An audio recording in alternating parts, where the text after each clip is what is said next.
Salut à toutes et à tous, surtout si vous aimez les princesses Disney. Aujourd'hui, dans Pop Life, on parle de... La grosse moula. Ah bah non, alors déjà, c'est pas Moula, c'est Mulan. Et en plus, elle est pas grosse du tout. Donc on parle de Mulan, de Disney, version live.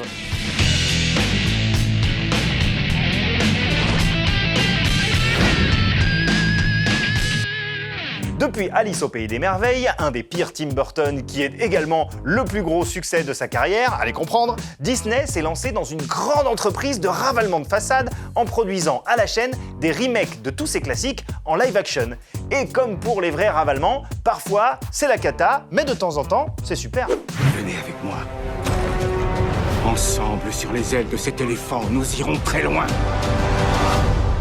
Après une année 2019 qui aura vu débarquer pas moins de 4 remakes, sans compter la suite de Maléfique, 2020 s'annonce beaucoup plus calme, et c'est tant mieux, parce que c'est peu dire qu'on frôle l'overdose. Pour le moment, un seul film est donc annoncé pour cette année et il sort la semaine prochaine, Mulan. Prêtons ensemble le serment du guerrier. Loyauté. Courage. Sincérité.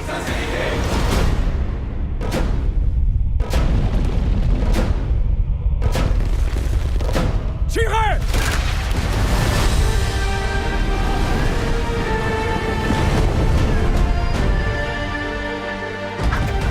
Bon, alors le cas Mulan est particulier parce que clairement, c'est l'un des derniers excellents Disney faisant même figure de dernier grand dessin animé à l'ancienne au moment de l'essor de Pixar. Par conséquent, on attend forcément beaucoup de cette adaptation. Et direct, il y a un truc qui nous chiffonne. Hold up. Wait a minute. Something ain't right. Le remake d'Alice avait son chapelier fou, celui d'Aladin avait son génie. Dans Le Roi Lion, il y avait toujours Timon et Pumba. Donc, est-ce que quelqu'un pourrait m'expliquer, s'il vous plaît, pourquoi il n'y a pas Mouchou le petit dragon dans Mulan? Qui je suis? Qui je suis? Je suis le gardien des âmes perdues. Je suis le très puissant, le très agréable, le très indestructible Mouchou.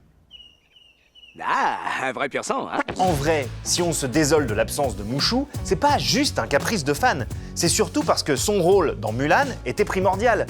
C'est lui qui apportait de la légèreté à une histoire finalement assez sombre, au ton plutôt sérieux. Son absence nous prive de ça et le film Mulan, malgré de vrais atouts, particulièrement dans son casting, reste malheureusement trop solennel. Par décision de son impériale majesté, un homme de chaque famille devra se dévouer pour combattre. N'as-tu pas de fils? La Providence m'a donné 2 filles. Je combattrai.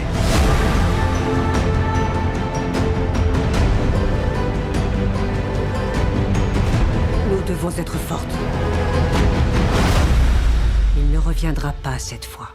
Reste, comme je le disais, le casting. Jet Li, Donnie Yen, Gong Li, c'est quand même du gros niveau. Dommage que l'actrice qui incarne Mulan, Liu Yefei, n'ait quelque peu plombé le message pacifiste et même féministe du film en apportant publiquement sur Twitter son soutien à la police de Hong Kong quand celle-ci réprimait par un excès de violence les manifestations populaires contre le gouvernement. Sometimes you don't make the right choices.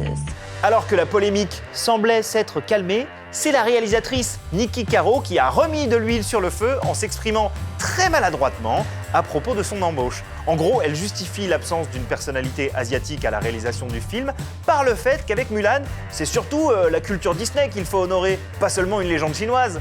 Perso, mes dents grincent encore un petit peu. Est-ce qu'on pourra oublier tout ça le temps d'un film dans lequel on n'a même pas Mouchou pour rigoler un peu? Pas sûr. Aujourd'hui, dans le Rewind de Pop Life, est-ce que je vous le dis que Samara, le fantôme tétanisant de The Ring, en fait, c'est Lilo, de Lilo et Stitch? What does that even mean? Like, why don't you tell... I mean, what... Début des années 2000, la mode à Hollywood est à l'adaptation de films d'horreur japonais. Gore Verbinski, un an avant de lancer la saga Pirates des Caraïbes, réalise en 2002 la version US de The Ring, qui cartonne et traumatise toute une génération de spectateurs.